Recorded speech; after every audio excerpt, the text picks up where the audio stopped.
Good afternoon to everyone here from Vienna. My name is Carolina Ceger, MG Community Secretariat. And I'm very pleased to announce that today we are on the 5th Methane Monday this year. So after a break and then taking a speed again and again with many people interested in the topic. Last month we checked how data seen from satellite can be used. This Monday we will see how equipment used on the ground can be utilized for compliance with EU regulation. We will have two presenters.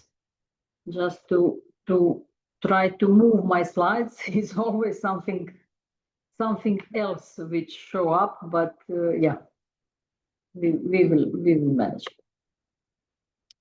So first we are going to have Mr. Federico Norris from Intero Sniffers company, and then after that Sensirion company represented by Susanne Pianezzi, if I'm saying correctly, and then we will leave some space for questions and answers. You can put your questions in the chat as they are coming, and then we will come back after it.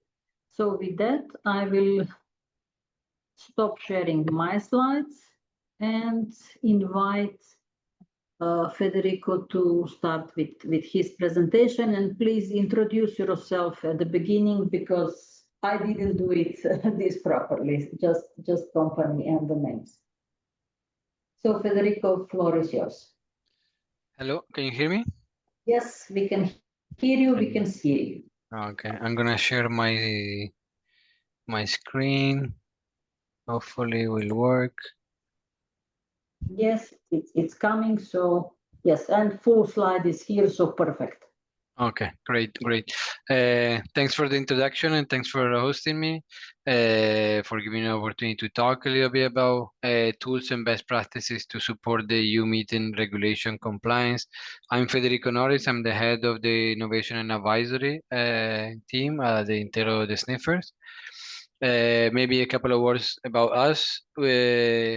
The Intero Group is based in the Netherlands, and we have 4 different business lines, let's say, inspection services, environmental services, pipeline management, and industrial services. Typically, our main clients are oil and gas and petrochemical industry.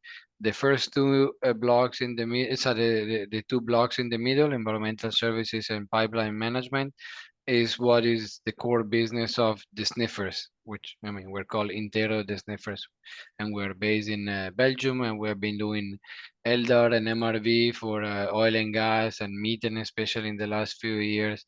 But we started about 30 years ago.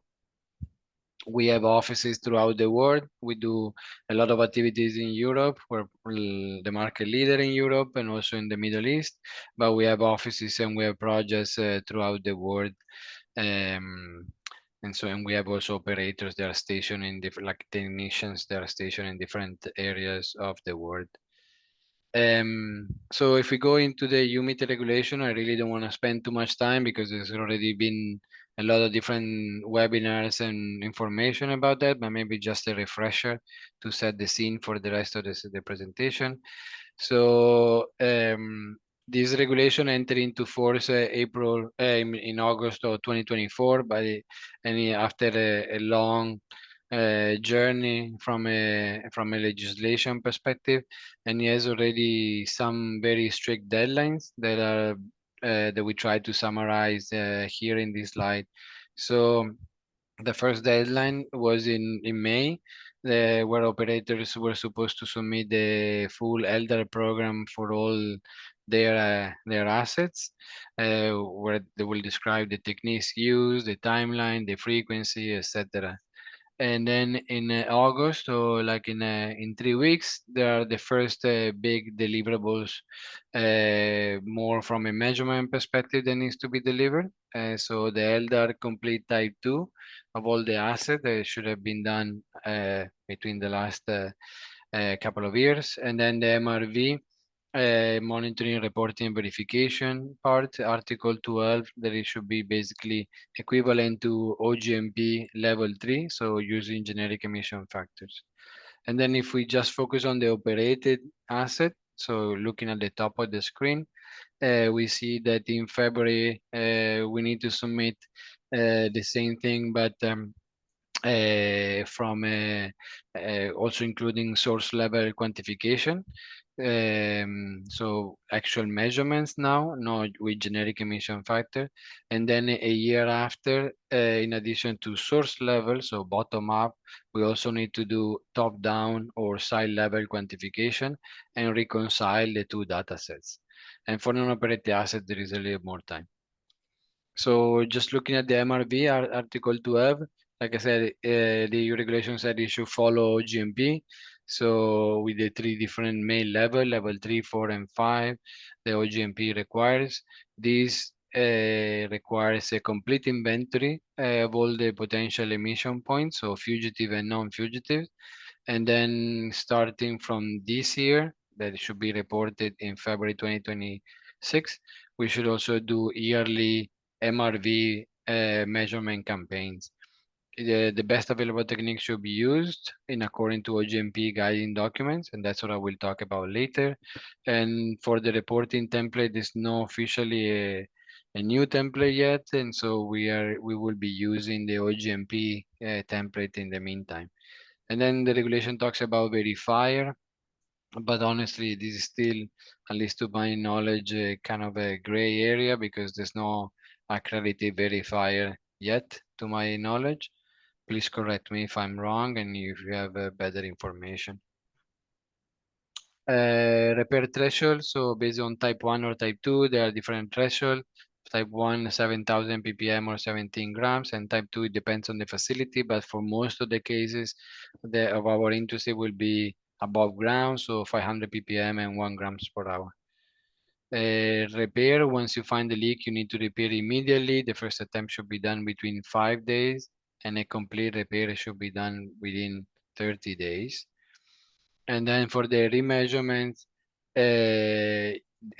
after a leak has been repaired, after a leak above the repair threshold has been repaired, it should be remeasured to make sure that it was correctly repaired no later than 45 days. And for leaks that are below the repair threshold is 3 months, just to make sure that the leak is not getting any bigger. Okay, that was a little bit the refresher of the EU regulation, and now how we at Interior the Sniffer are tackling all of these requirements. So one of the main part is the ELDAR program. And so the way we've been doing for more than 30 years is with this, we set up an inventory. And so we collect all the documents, and based on this documentation, we generate a database of all the potential sources that can emit methane.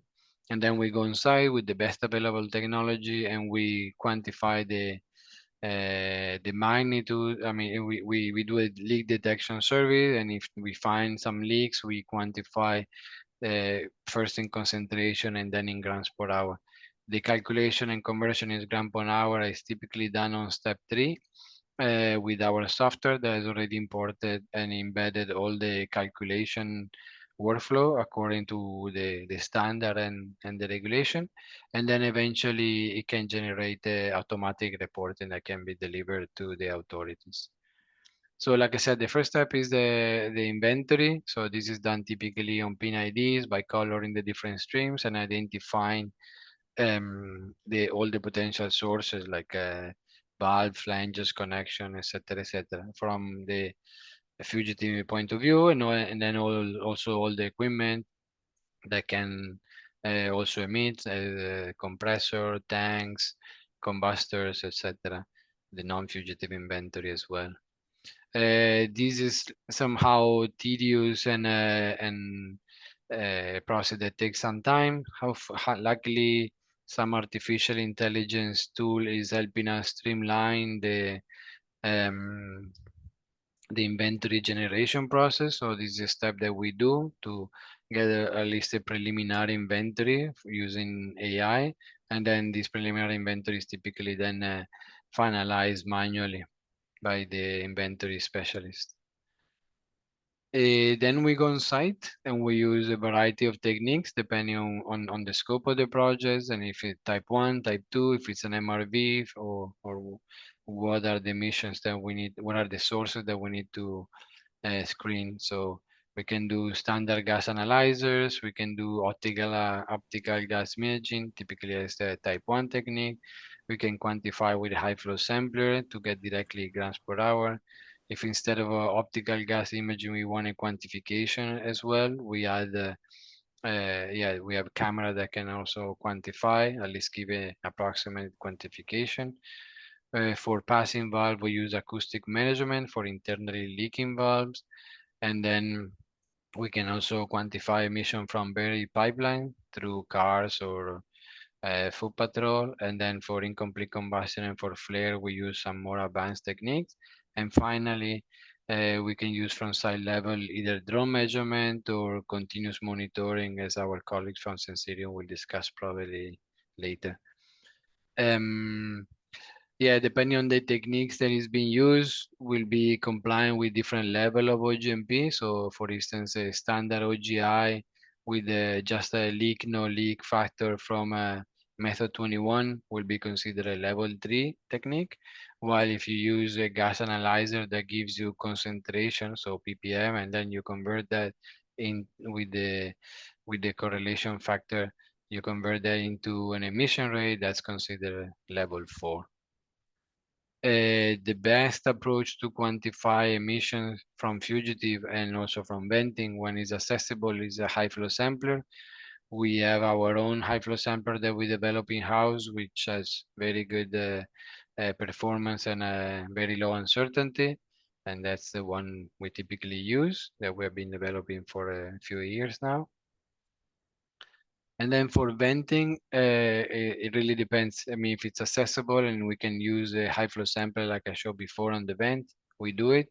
Similar to the picture in the middle where you bag basically the vent. If that's not possible, but you can still reach the vent, we use some kind of a calibrated flow meter like this one shown on the right to get meters per second or a cubic meter per hour of the flow. And then with the gas analyzer, knowing the concentration, we can derive the grams per hour, the mass flow rate. And if it's not accessible, typically the only option that we have is a QOGI that can give you an estimation of the emissions. For incomplete combustion, like from turbines or heaters, etc., we use this device that basically have an insertion probe that samples the gas and cools the gas before it goes to the gas analyzer, and this is coupled with the flow meter with the pitot tube typically, and so basically with this information we can derive again the grams per hour. For flares, for to quantify the incomplete hydrocarbons in the flare, we use the Sensa Agni camera that help us derive the DRE, the disruption removal efficiency, and then with that data and some additional information, we can estimate the annual emissions.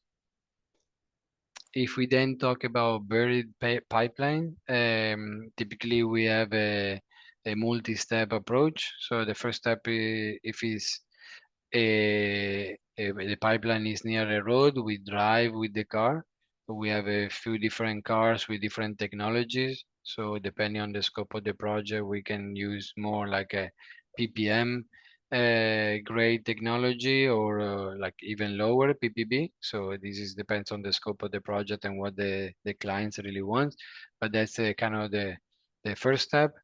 And then once we have a leak identification, we go to the next step, which is the leak validation that is done by operator on foot, and where he or she will try to pinpoint the exact location of the leak. And then once that is done, if a quantification is needed and not just a leak detection, this is done with the modified approach of the high flow sample.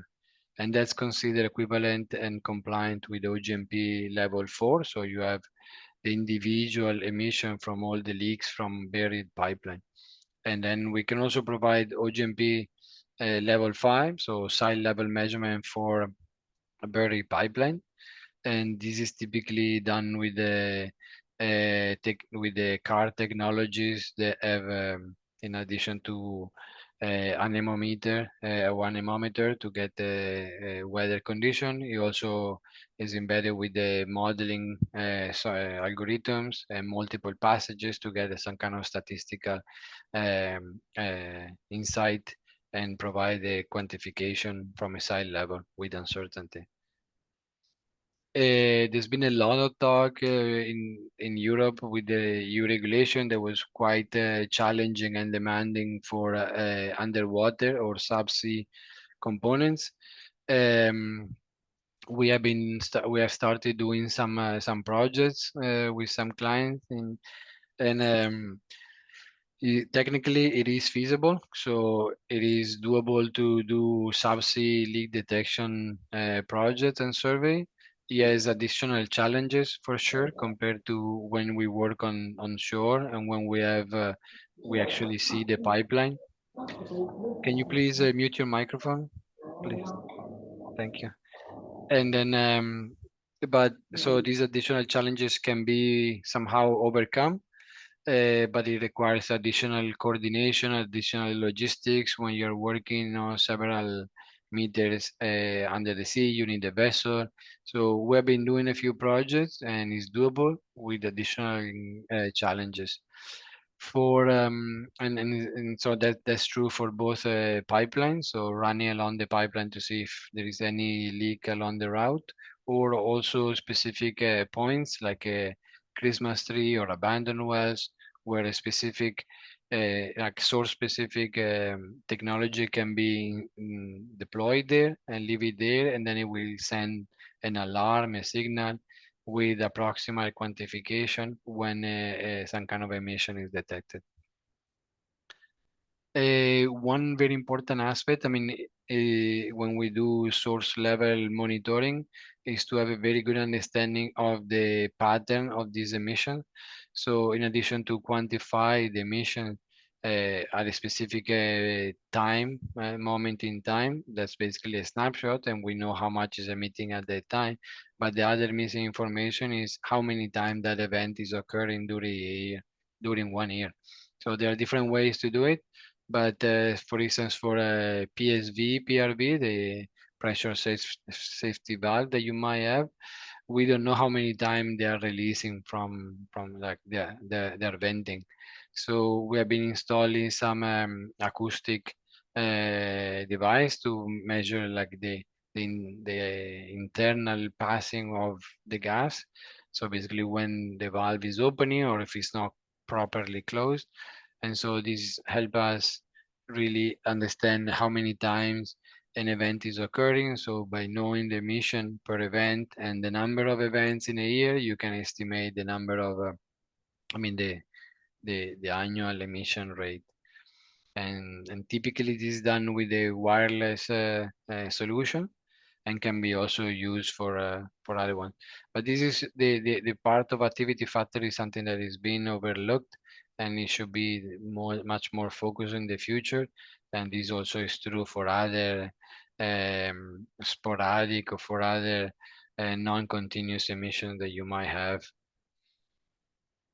For site level monitoring, we typically do it with drones where you fly over a certain area and you get the emission at that specific time and place under those weather and weather condition and operating condition of the plant, or you have a more continuous long-term monitoring similar to the ones that Sensirium will present right now after my talk.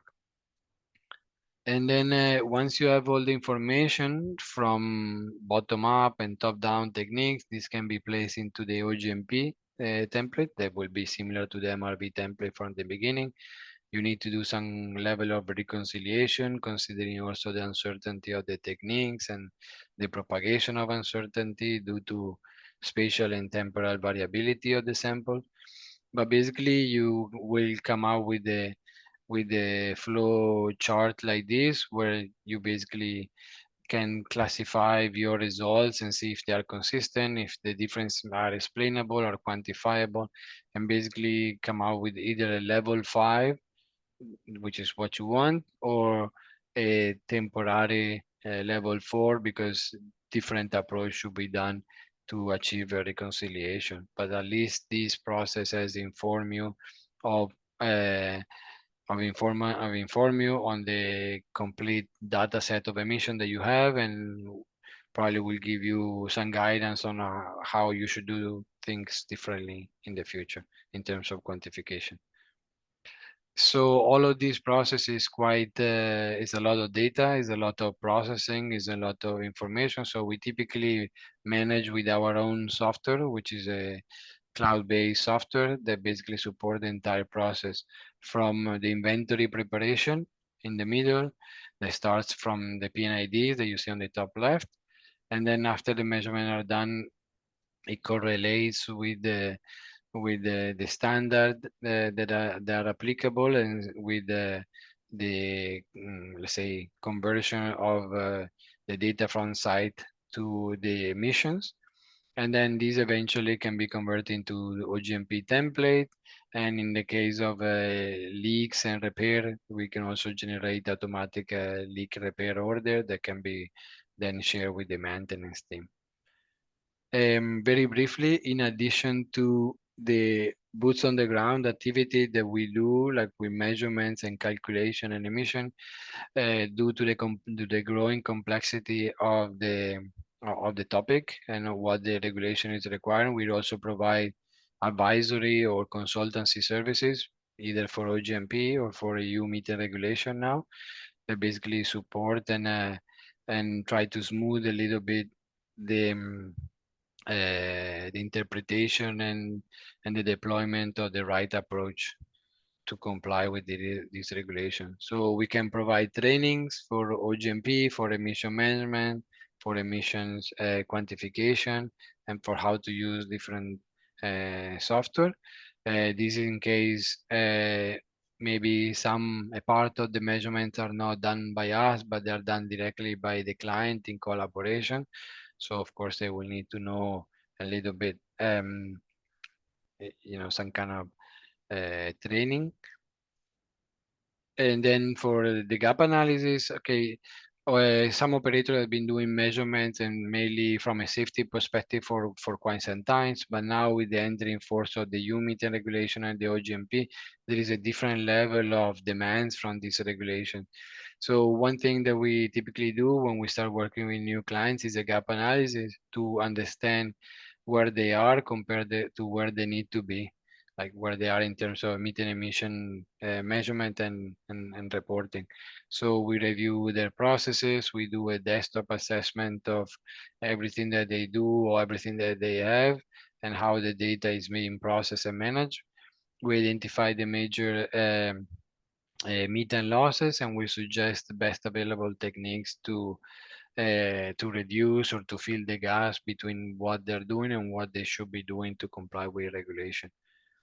And then we do the roadmap. This is comes mainly from OGMP, but can be applied to other regulation as well. So we define some targets down the road, and then we start looking at the materiality and what are the main material assets, and based on that, define a phasing plan where you gradually increase the ambition of your measuring program. So every year you measure a little bit more and you get a better picture of your overall emissions.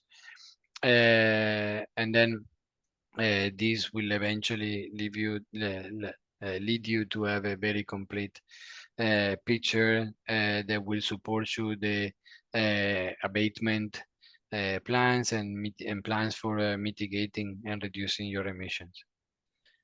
So I think this was my last slide, and I thank you for your attention, and I will be happy to take any question or comments later on.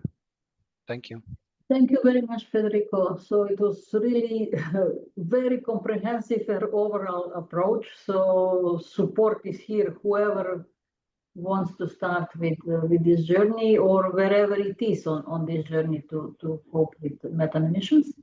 I would propose that Susanna is now taking her part and present Sensirion approach and scope, and then we will come back to the questions. And anyhow, we will publish slides and recording of the webinar. So Susanna, please, floor is yours. Thank you so much. Can you hear and see me? Yes, we can see you. Slides are here, not still not in presentation mode, but visible on the screen. But it hasn't changed now to presentation mode? Not yet. Oh, okay. Let me try this.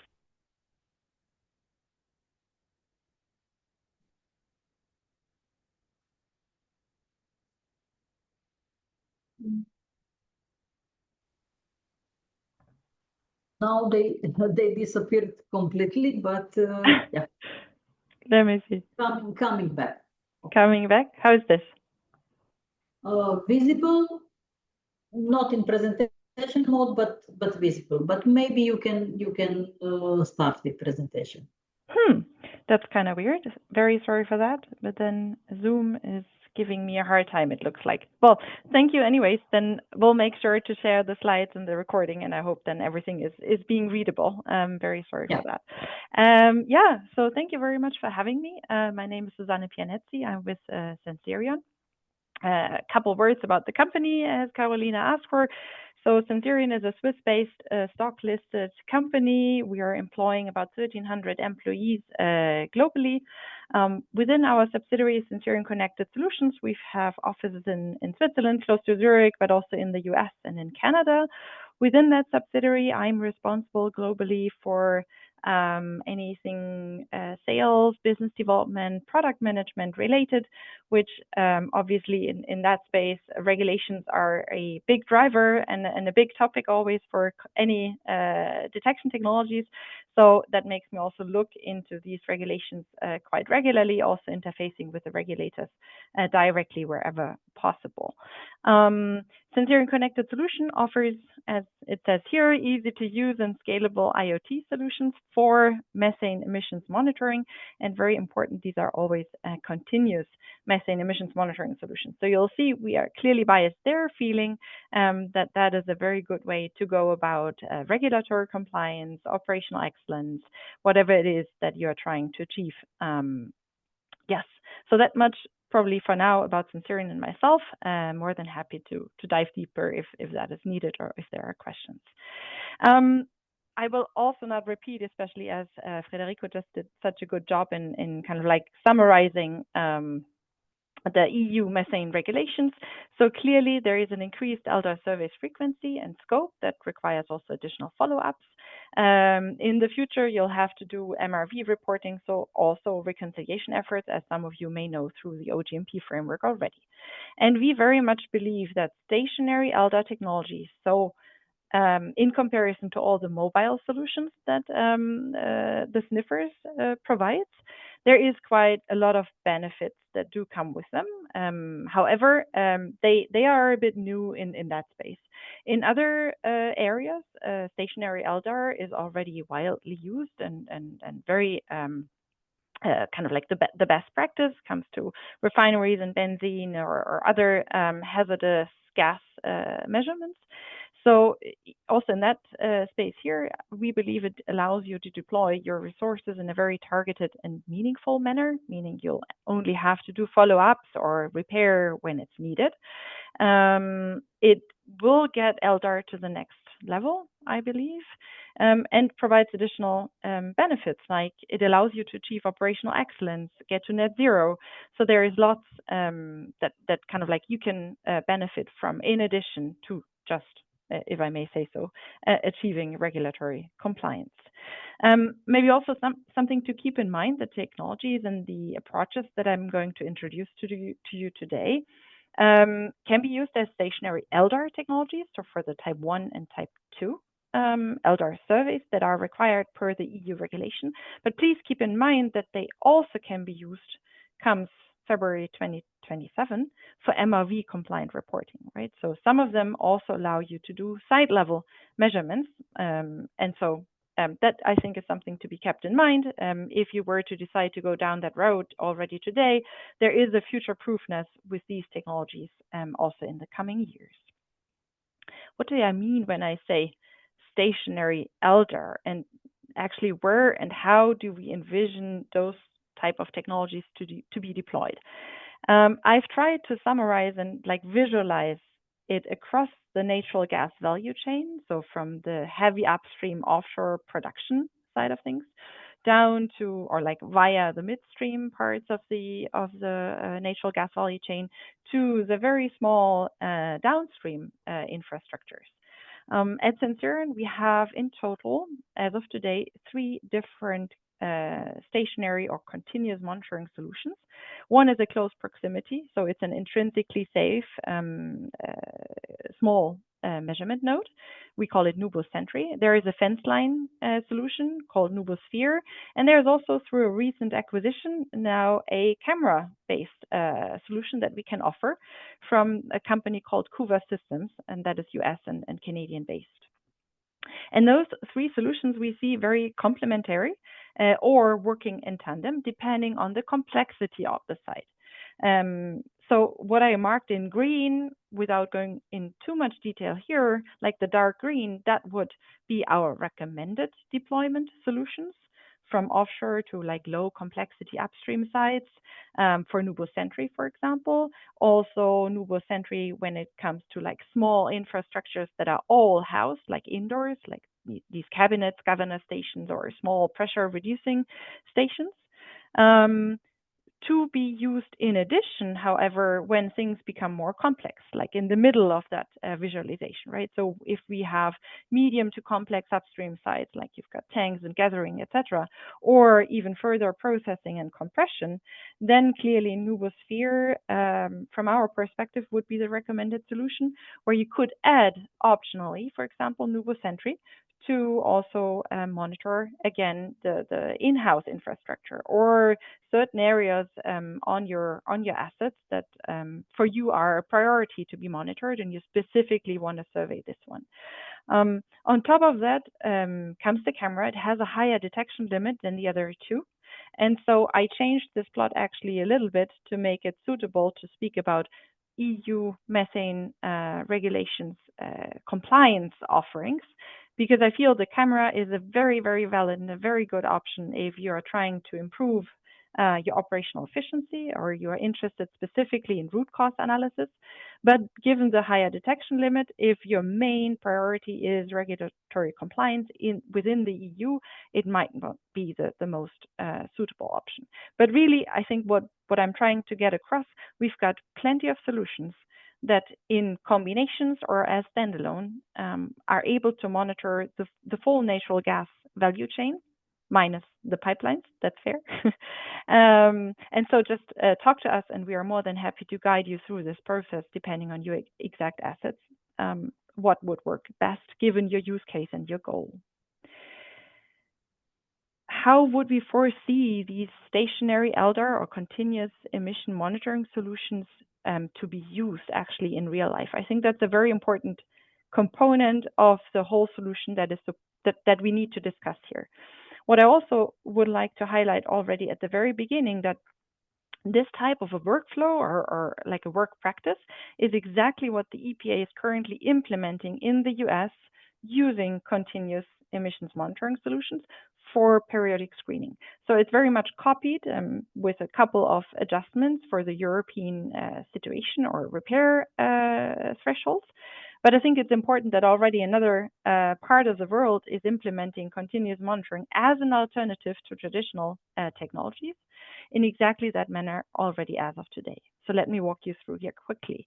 So what you have to imagine, you install these stationary technologies on site for once, and then they stay there. You will have to go through your required periodic survey frequency, right? Let's say every 4 to 9 months per the EU regulations.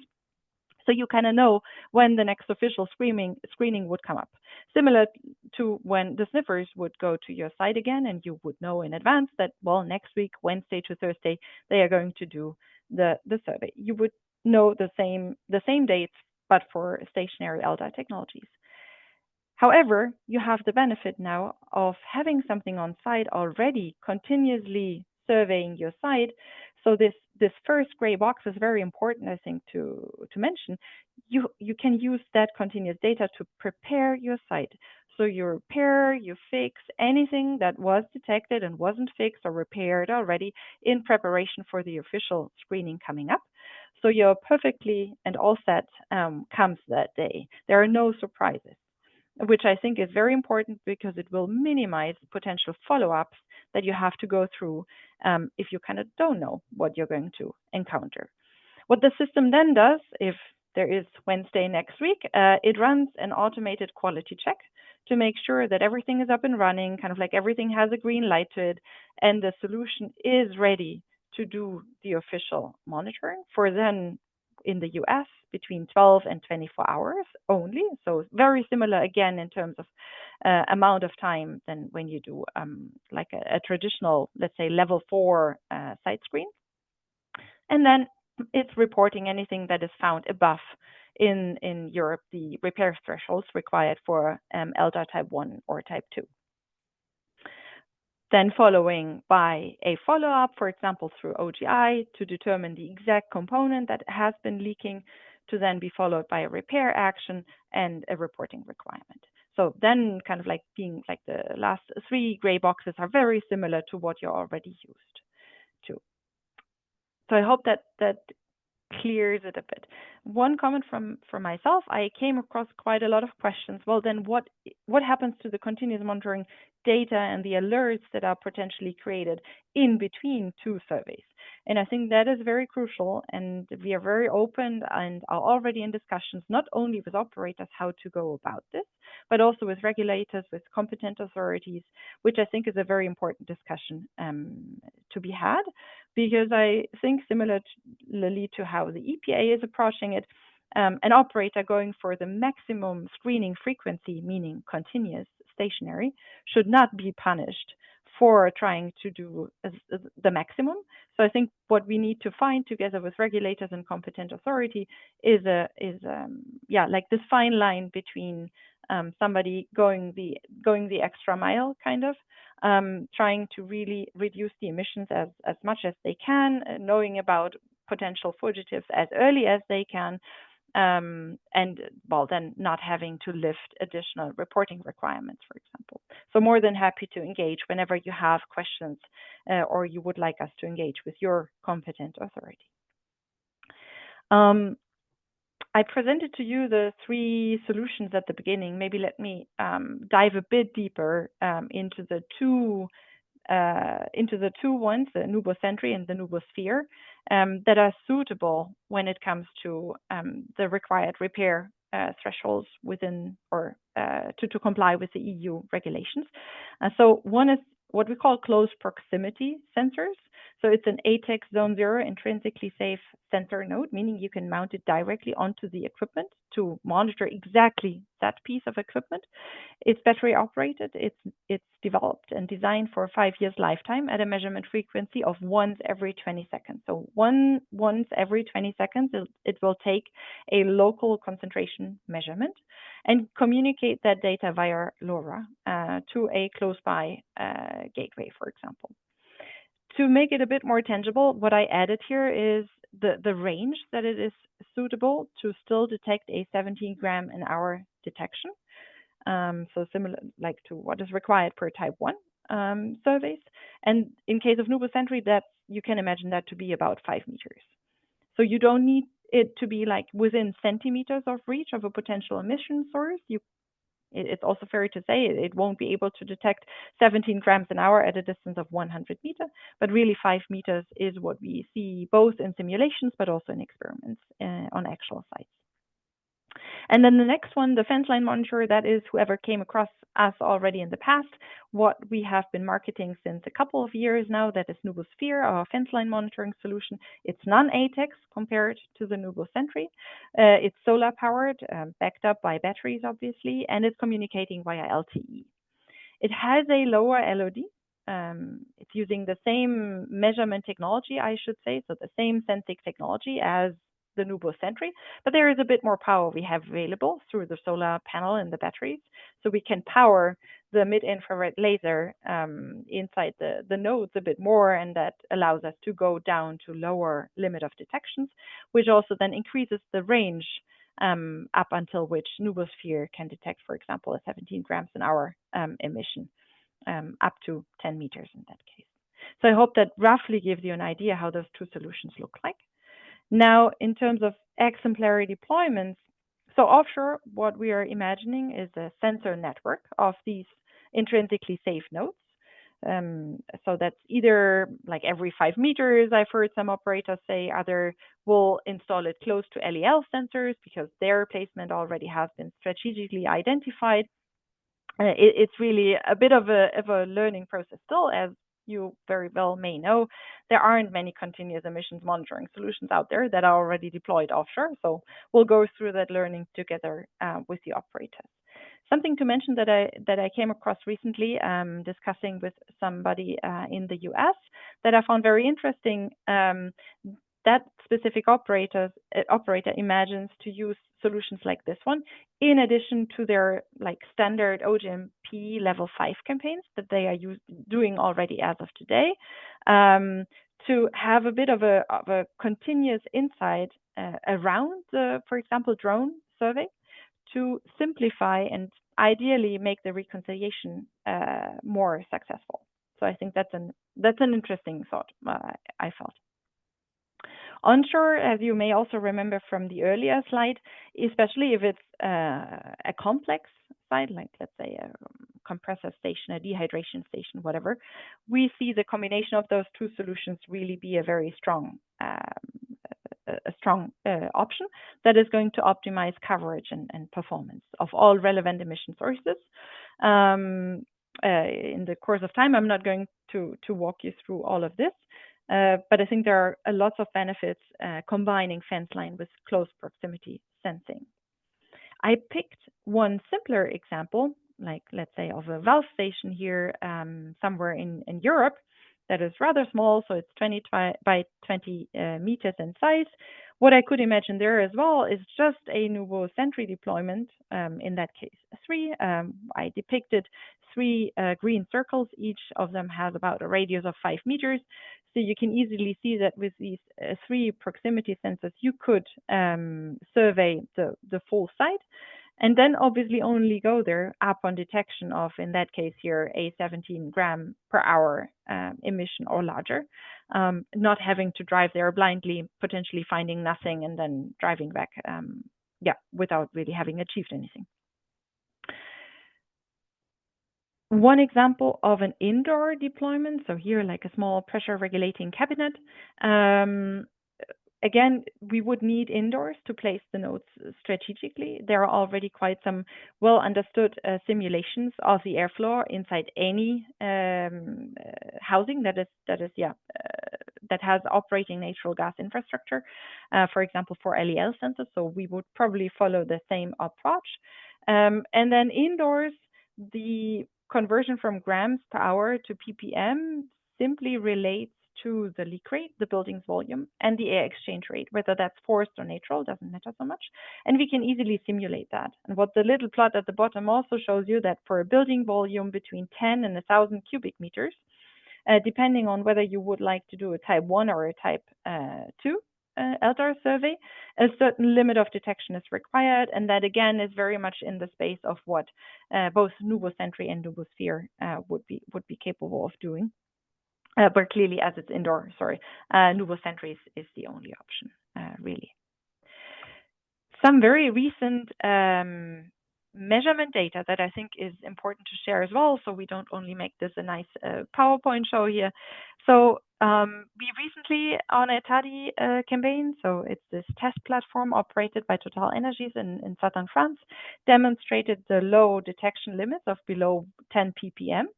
As you can see in those two plots on the left, there is one where there has been a release around about 10 o'clock in the morning, I want to say, or shortly after 9, where you can see that the noise floor of the sensor is fairly below 10 ppm, allowing us to very nicely identify even a small emission or a very far away emission that only was measurable by 20-25 ppm at the sensor's location.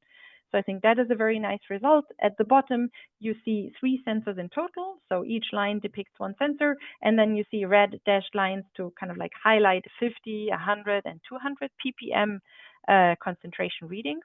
And what you also can see is that it's really important to have this low limit of detection to not miss out on potential emissions, even if they are fairly small.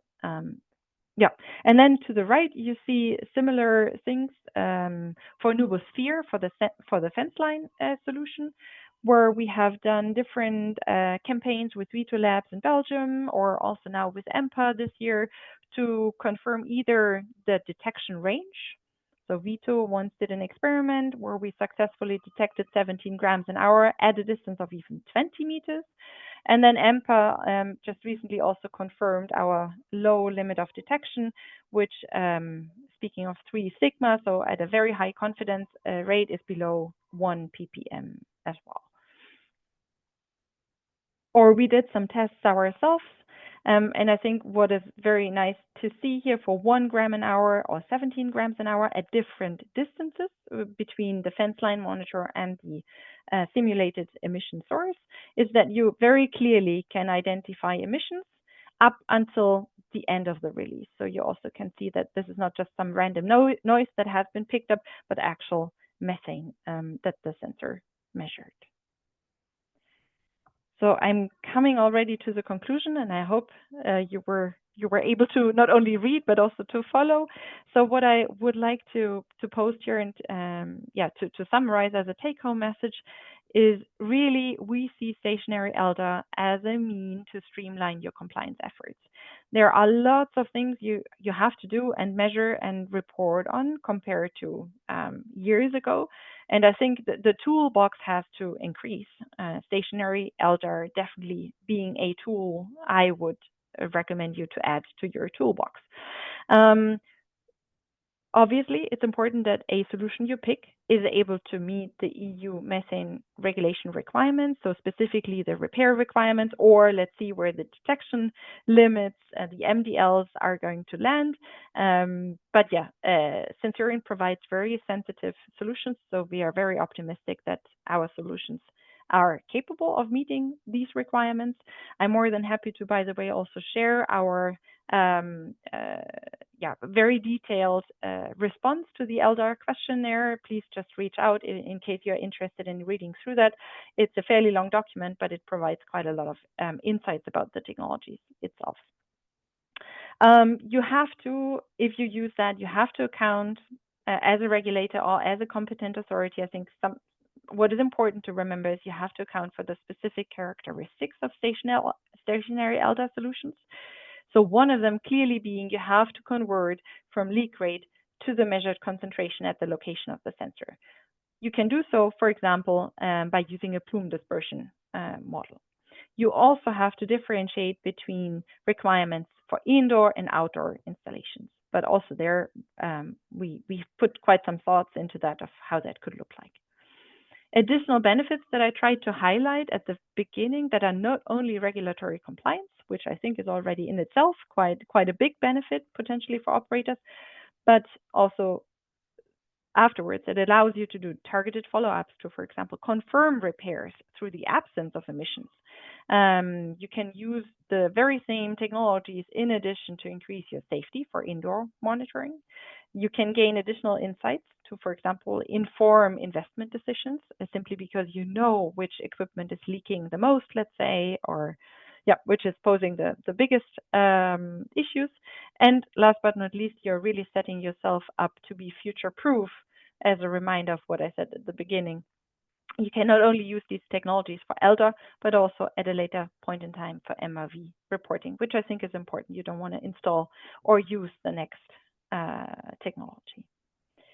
Yeah, thank you so much. Feel free to reach out or obviously ask questions now within the course of this webinar still. Some of you may also know Oliver. Please also then feel free to reach out to him, my colleague here based out of Switzerland. We are always more than happy to share our thoughts and expertise with you. Thank you so much. Thank you, Susanne, and thank Federico once again. So we have now, let's say, 10 minutes for questions. Some already pop up in the chat, so let's start with easier one, and that would be actually to both of you, but I would say, I mean, there was a question how to actually convert ppms in grams per hour. So if this is really just mathematical exercise with factors, or it's possible somehow to arrange on equipment or measurement equipment as such. So that was the first question.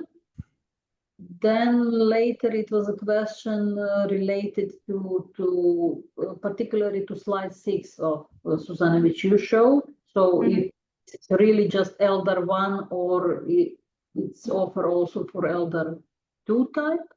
And then we have a long question with long explanation and log background, but if you can answer to first two, I mean, and then we will come back to the third one put by Olaf in chat.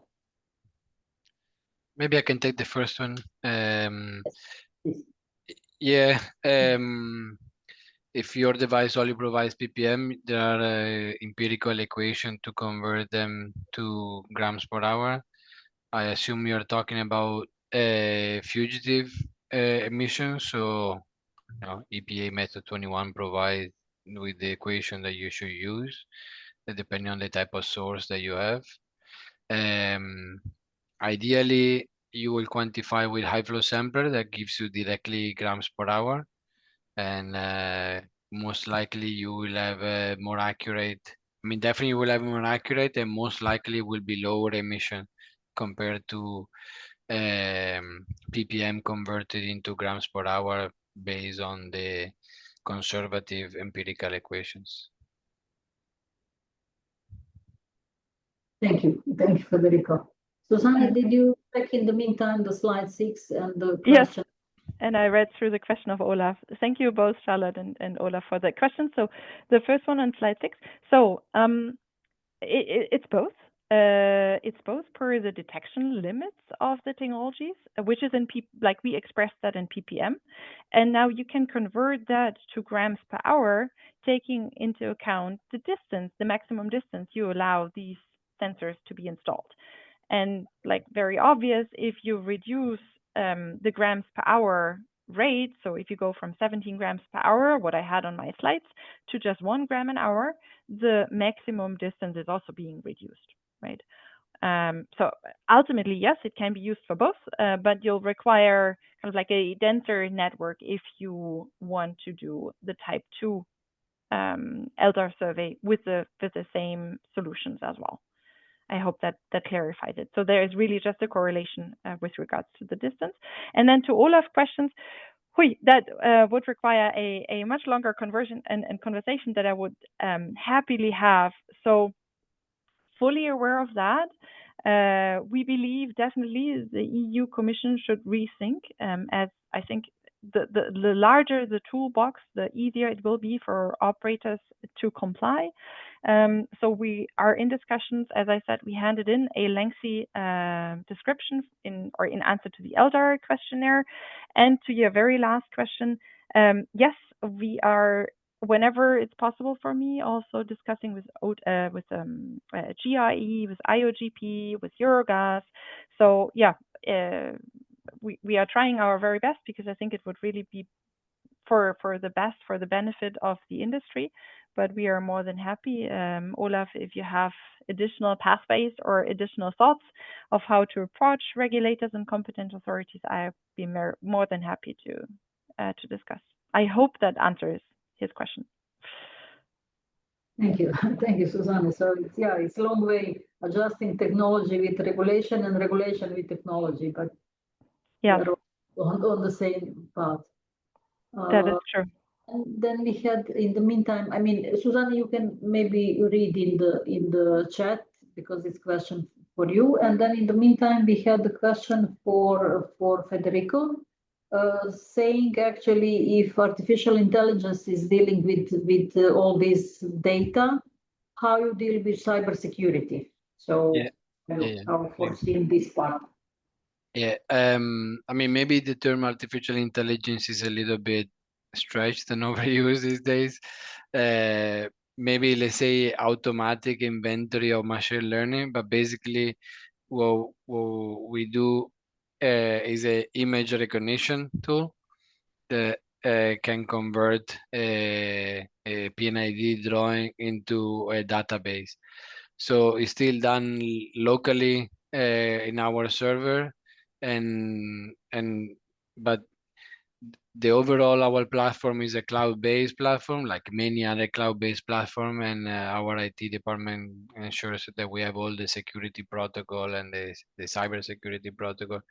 I will be happy to share more information. I don't have it with me. I'm not an IT expert, but I will be happy to share with you all the safeguard and protection for cybersecurity. But regarding the AI, like I said, it's done locally on our computer by our operator, by our inventory specialist. It's just an instead of starting to do it manually, it gives you a head start by recognizing the symbols. And yeah, maybe AI is a bit of a overuse. Thank you. So, but it might become wider and wider. It's catchy, like everybody asks for AI, so we always say AI, but no, I mean, honestly, it's, 5 years ago, we wouldn't have called it AI. Yeah. And then, Susanne, was the question if installation can be standalone of your equipment, or it has to be really connected and integrated with SCADA system? It's an interesting question. So no, there's no need to integrate it with SCADA. It's from that perspective standalone, but actually something we are looking into with customers that are already adopting us even on a global scale. There is quite a lot of benefit doing that down the road. So if you can combine emissions data with operations data, there is more you can learn from it. Maybe I leave it at that. So specifically to the question, no, that is not required, but it might actually be generating additional benefits if you do that at a later stage. Thank you. Thank you for that. I don't see more questions in the chat, but maybe somebody would like to raise the question now, maybe to raise the hand. I have one question for Suzanne, and it's about, I think it's about slide 11, where you add your sensor inside the cabinet. Yes. But that's provide site level quantification for the entire cabinet, or you can provide the individual sources where the leaks are coming from? No. From that perspective, it's cabinet level. Okay, so it's more like a site level MRV approach more than an LDAR approach. Well, that really now depends to Olaf's question earlier, how regulators and competent authorities would allow the use of these technologies. So it can be LDAR. It requires a follow-up to then determine the exact component that is leaking to then be repaired. I try to highlight that on the workflow. That is true to your point, but at least you would only need to send somebody. That's what we are proposing and kind of like pitching to the regulators. You only need to send somebody to that cabinet if there is a detection that is above the repair threshold. And if there isn't, you don't have to go, instead of going there kind of like blindly or just because the frequency is described as such every 4 or 9 months, right? So that's kind of like the trick. But yeah, you're right. It will only say somewhere within that cabinet there is an emission larger X, and you'll still have to determine which component exactly it is. Clear. Thanks. Sure, welcome. Well, I think that with that, we can conclude today's Methane Monday. Thank you very much to both for your excellent presentations. We are going to publish slides. We are going to publish recording.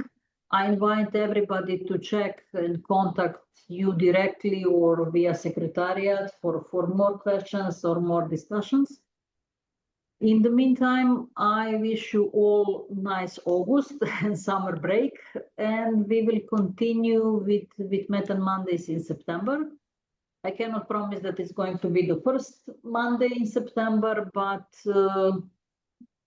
follow our announcements and we will come back, because regulation is so complex, so we can really tackle from many aspects. So thank you very much. Thank you so much. Have a nice afternoon. Thank you. Bye-bye. Bye.